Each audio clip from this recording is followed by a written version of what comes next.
Kumusta kayo? Nanganak na naman ang ating isa sa ating mga kambing. At first time din manganak nitong si MY. Okay? So ngayon, kasi ang nakakita nito ay si Mama at ang aking kapatid na si Jackie. Ayan, so nakita nila to kagabi. Ay, kaninang umaga pala. Ayan, kaninang umaga nanganak siya na baby zero na. Tapos, nung abutan daw nila ay tuyo na. So, ibig sabihin,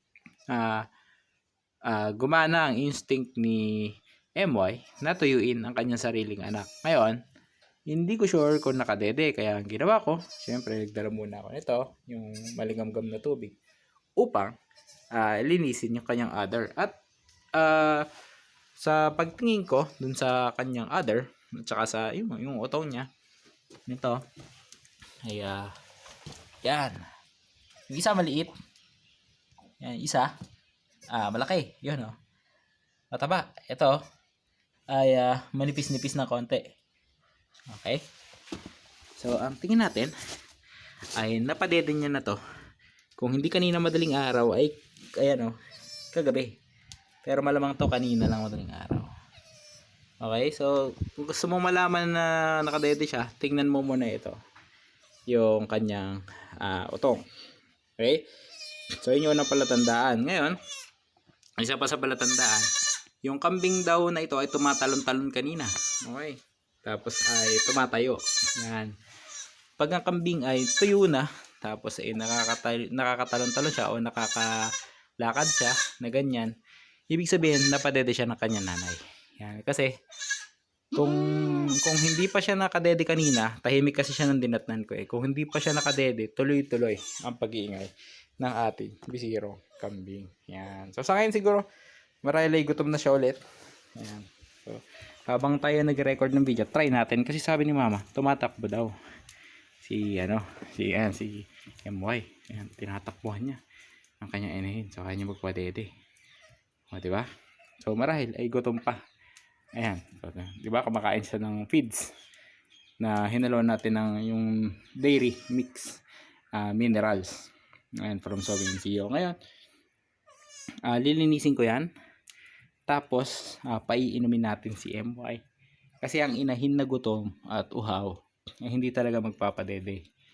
Meron naman mga cases na yung inahin hindi nagpapadede dahil, ano pa yan, kumbaga first time niyang nanganak, hindi niya pa alam gagawin. Ang kagandahan naman ito, pag umiiyak yung bisiro niya, nagre-respond yung nanay. Try nga natin, buhatin natin.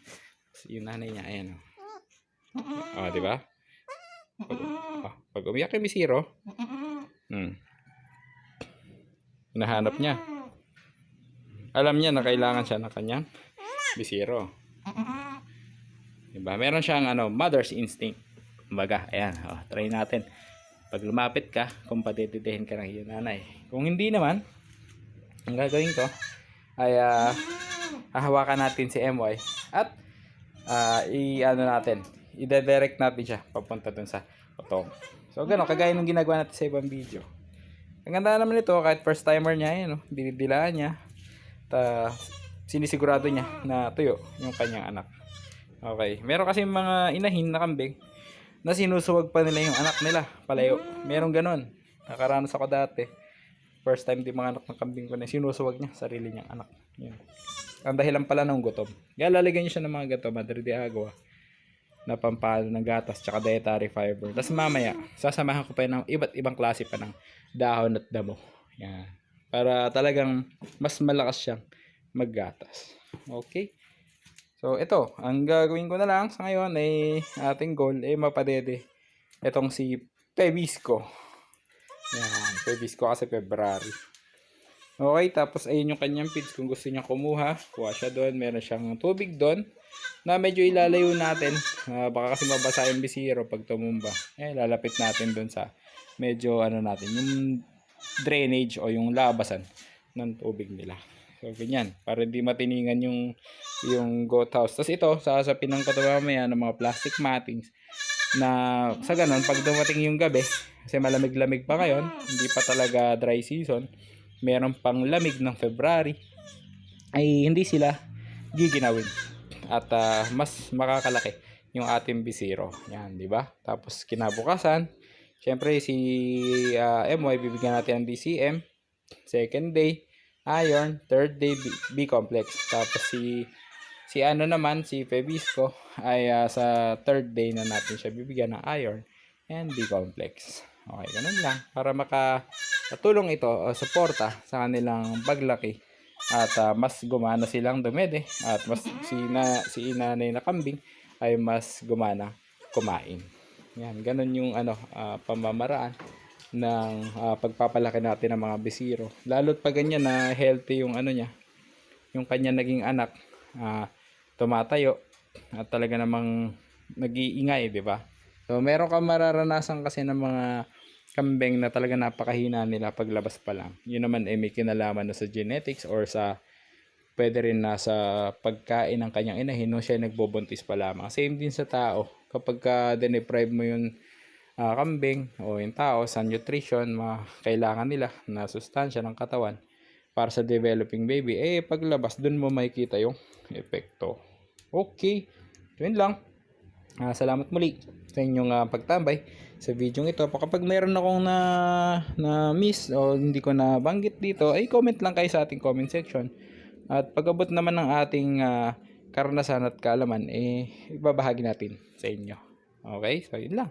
Dumadami na uli ang ating mga kambing at mas mabilis na silang aanak ngayon, lalo na papasok na ang dry season. So medyo palabas na tayo sa malamig na klima ng panahon. At sa tao naman na syempre may initan tayo nun. Pero sa mga hayupan ay tayo ay makakaluwag-luwag sa pagdating sa kanilang health. At ang challenge naman natin ngayon ay sa kanilang food. Yan, dahil sa pag-init ng panahon, syempre sa pagkonti ng damo. Yun naman yung ating susolusyonan sa mga susunod na araw. Kagaya nga ng mga pangungumpay natin dahil nakikita nyo, brown. Brown na dyan. Doon na tayo sa green part. At yun, asahan nyo, magiging brown din yun sa mga susunod pang araw. Okay? Tapos pasyalan nyo rin yung aking album sa Goat Food para magkaroon kayo ng guide sa pagpapakain ng kambing. Ayan. Ito nga pala si Pebisco ay lalaki. Okay? Lalaking kambing. Pwede siyang maging pampalahi balang araw sa ibang farm naman. Okay? So, magpapalahi ka o magpapalaganap ka ng iyong lahi sa ibang farm. O, di ba? Tumatayo siya kagad. Mabilis siya mag-respond. Okay, yan ang aalagaan natin. Maintain natin to. Nasa ganun tuloy-tuloy ang kanyang paglaki, paglusog, at pagtaba. Okay? Muli, maraming salamat sa inyo. Ito po ang yung Teacher Farmer Ali sa YouTube. At meron din ako Facebook page na Kambingan ni Aliboy. So, salamat po sa inyong tiwala at suporta. Kita-kita tayo sa iba pang video. Thank you!